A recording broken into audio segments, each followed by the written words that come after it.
is Pastor Kim, and I thank you for tuning in live to Save But Not Innocent.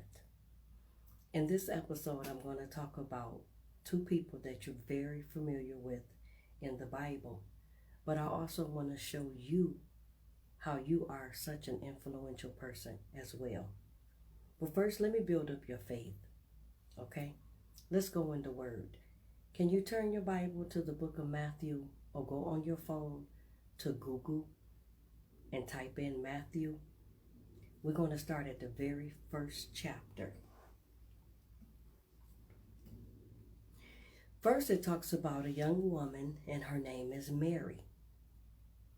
She was just an ordinary woman. That's it. They don't call her prophetess Mary. They don't call her evangelist Mary. She is not called apostle Mary. She's just Mary. Mary. Okay? So we know if we read in the first chapter of Matthew, we will see that Mary was in love and she was getting ready to get married. What happened? You all know the story. Come on. An angel of the Lord came to Mary and told her that something was going to happen in her life that she had never heard of before. Actually, nobody had heard of it. It wasn't on the news. It wasn't anything familiar. It wasn't anything common. So we're talking about something new, okay?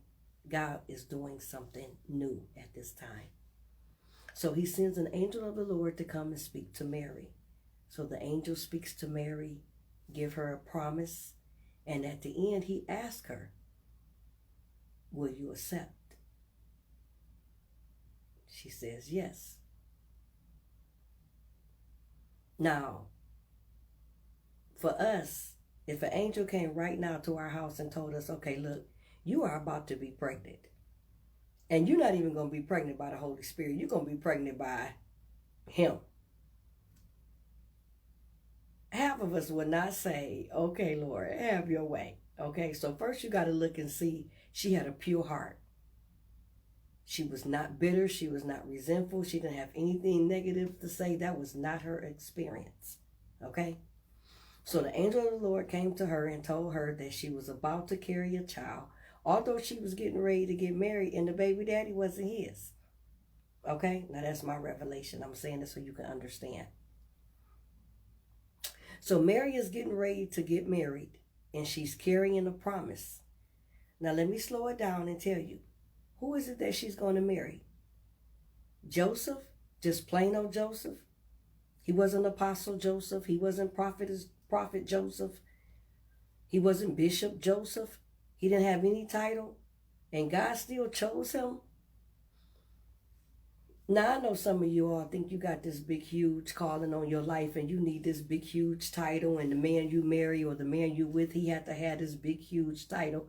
But I hate to be the one to tell you your assignment is not bigger than that Mary had. Okay? And if you're looking to get married and you're looking for this man of God that you perceive him that he has to be, please read the story of Joseph and Mary. The Bible says he was just a man. He was a just man. It doesn't say anything about him preaching. It doesn't say anything about no pulpit. Actually, it just said he was a working man. He was a carpenter. It ain't all that deep. It ain't all that deep. So they get ready to get married, and here she goes. She pops up and says she's pregnant by an angel. Now, how many of us seen angels? How many of us has had an angel come in our room and actually say anything to us? So this is new, okay? So Joseph is a man that's in love with somebody. He's thinking about getting married. They're getting ready to get married. And then an angel comes and he's nowhere around, so he don't know anything about this. He has to just really trust her with what she's saying. And how does he respond? You about to do what? You pregnant by who? And I ain't never slept with you? Now, some of y'all know right then is where the man will raise his fist up. Not only will he be angry, but he ready to kill you and the angel and everything. That wasn't Joseph's character. The Bible says he sent her away. He didn't beat her. He didn't get on the phone and call her family and talk about her. He didn't go talking about her on Facebook. He didn't do that. He didn't stone her. He didn't put the scarlet letter over her head. She didn't walk around with a sign to say, I'm an adulterer. No, he dealt with that within himself. The Bible says that he went home, Matthew chapter 1, verse 20. He went home and thought about it. So I'm going to hold off on this wedding. I don't really know nothing about what you're talking about. I'm not going to bust you upside your head. I'm not going to talk about you. I'm not even going to call your family and discuss this with them. Just give me a minute.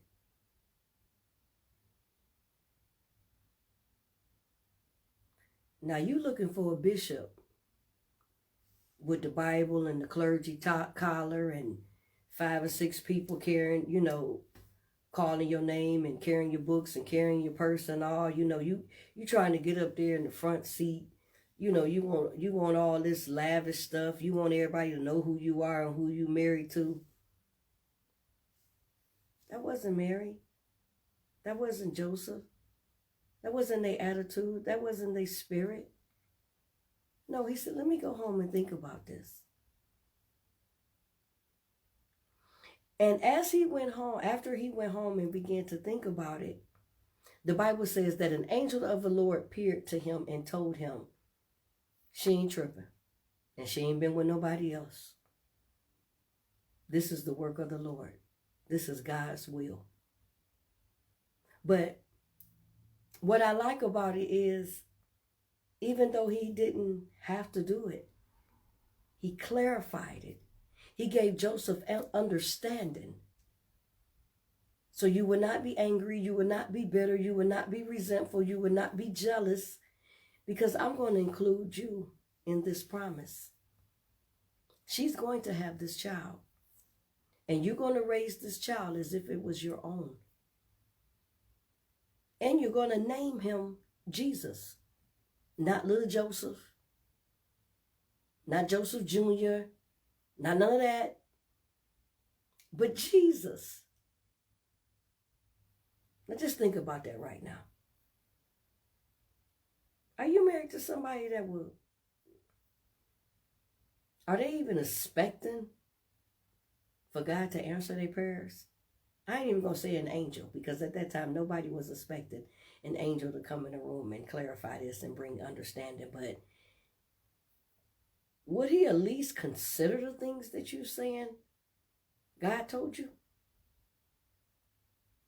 Yeah, I'm serious. He didn't get angry. He didn't yell. He didn't go sleep with other women, talking about, oh, she ain't nothing. I knew I shouldn't have. No. It was no regret. He loved her so much that even through the time or the trial or the test that he didn't understand, he still stayed in character. He didn't get out of character. So we see that they both had a pure heart. Okay? In verse 24, it says that after the angel came and spoke with Joseph, that he said, yes, Lord, I'm going to do as you command. He did just as the Lord had commanded him. He did not rebel. He did not run and hide. He did not go and ask 5 or 6 people, what you think I should do? No. He got up and took her as his wife.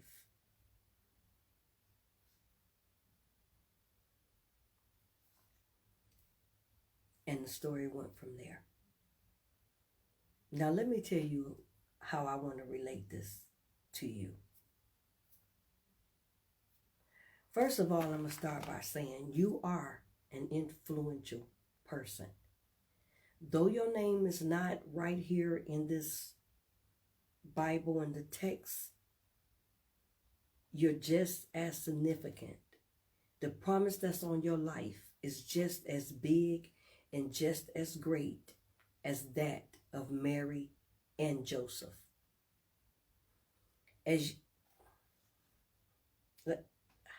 Okay, I know you saying, how do I know? How do I know? Who am I? I don't even know you. Okay, let me see. Are you the person that everybody looks up to? Are you the one that everybody calls on for help? Are you the one that keeps the family together? You know, are you the one that seems to go through the most fire? The flood and the mud. It's all because of the calling, the anointing that's on your life. You are a threat to others when you wake up. You are a threat to others when you begin to pray.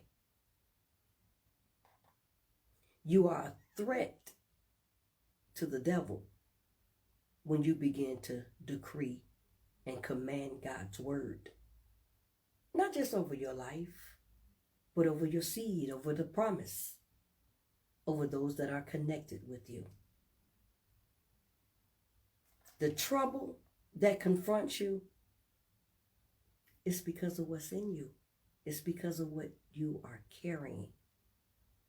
The people that coming up against you, the people that talk about you and give you such a hard time, the people that is trying to belittle you and make you seem like you are so insignificant in their life, it's because they see what you don't. And that's the calling. That's the assignment. That's the anointing. That's the grace of God that He has given you to carry out the assignment that He has given you. Not just for you, it's bigger than you, but for many, many, many, many, many more.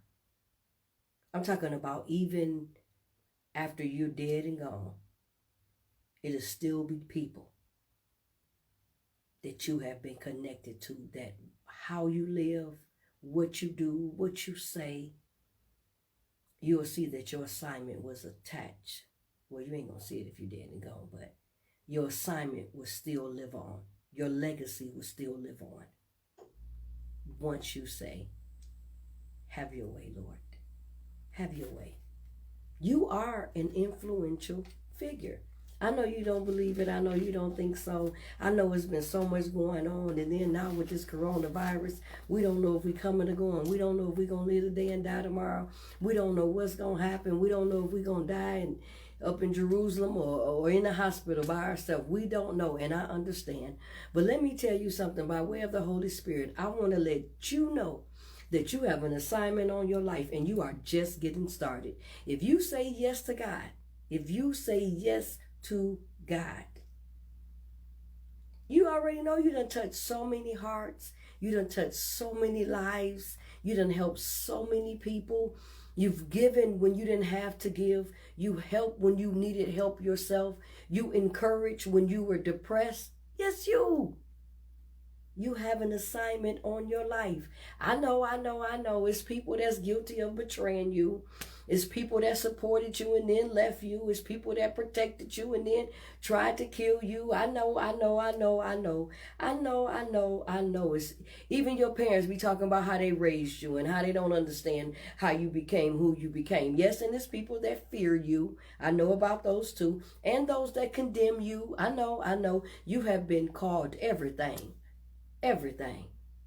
but a child of promise.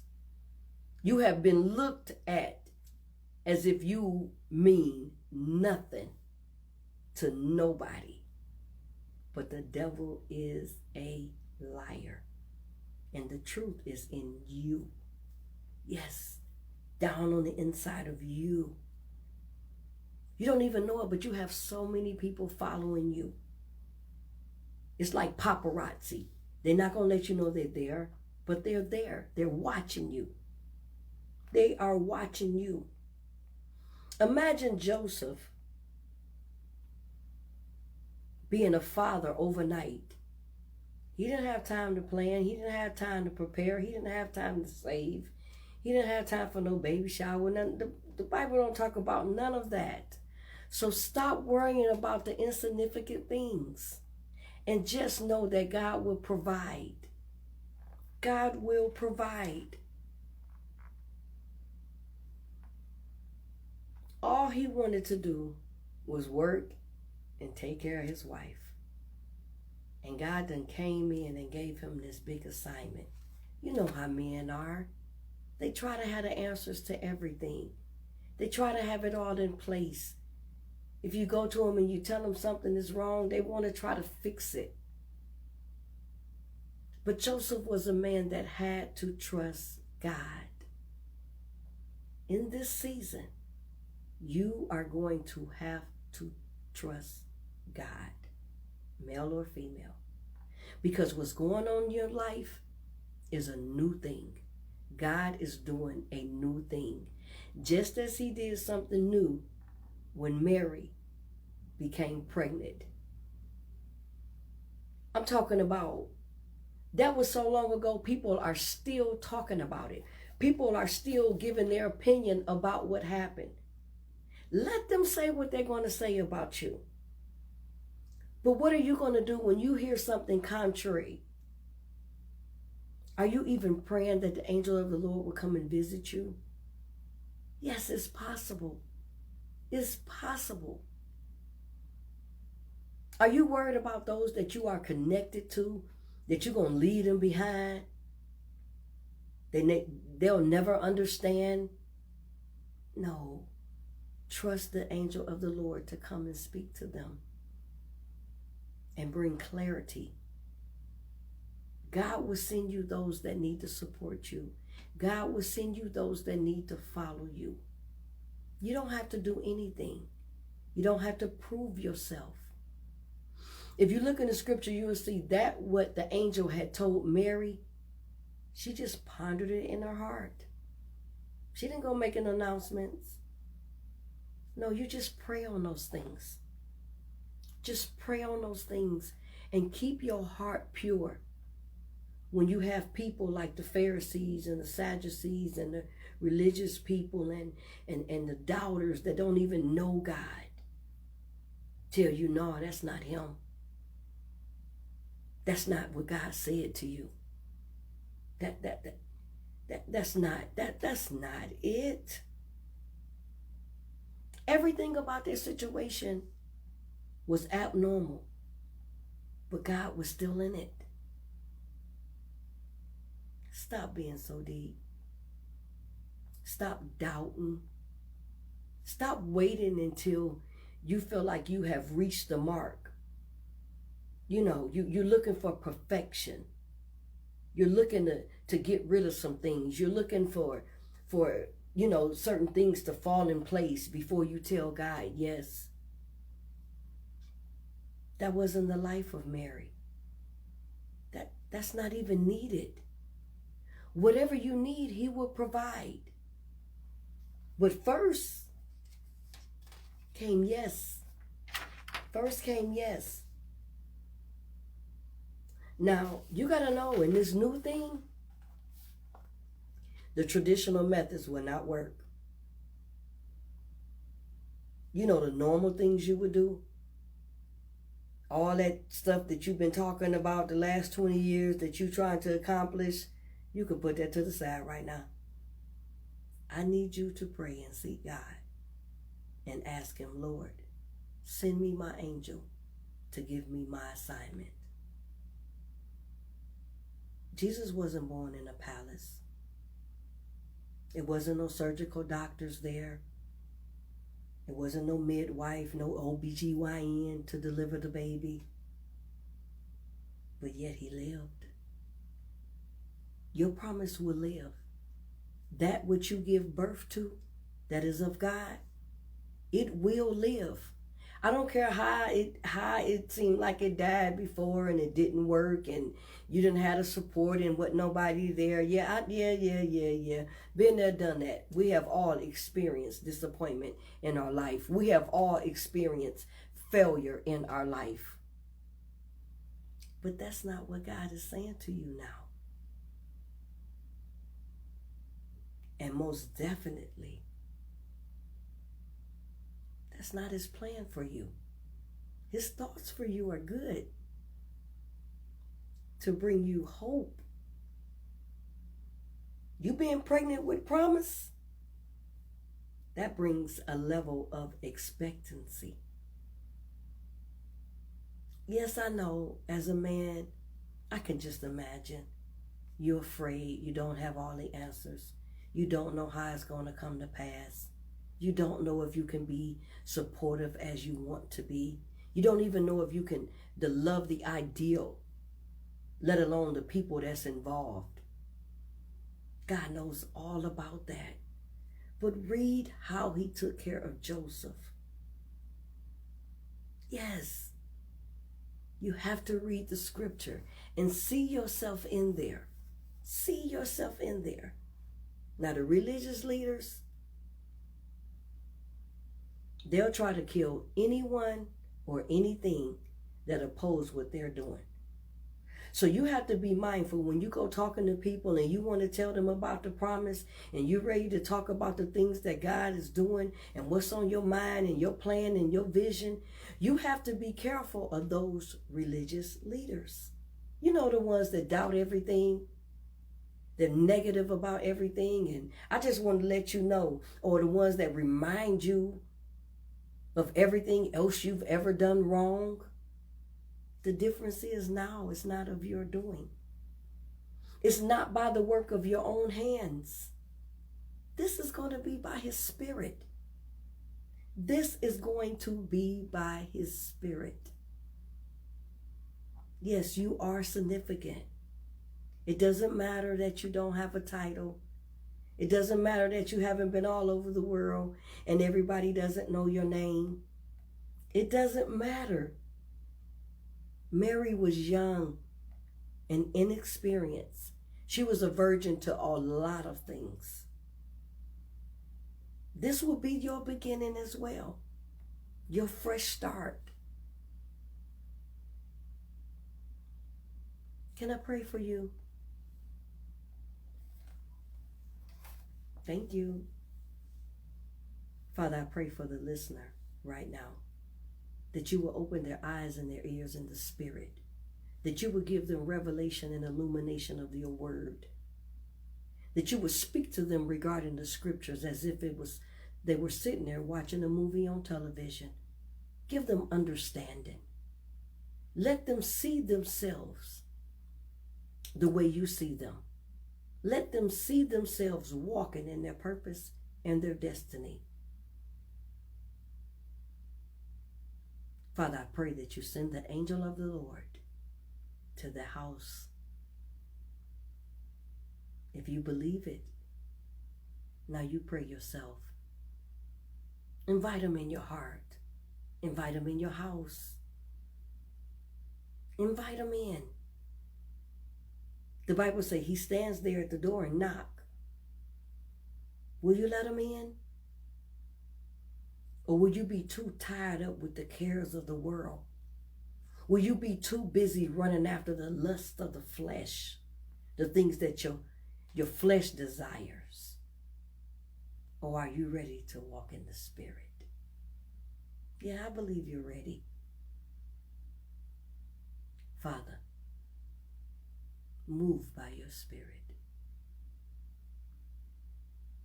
I'm going to go now because I believe that God is ready to do the rest.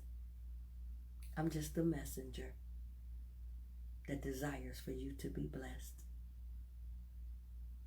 Thank you for tuning in. I pray that I said something to encourage you. I hope you tune in next week. Same time, same place.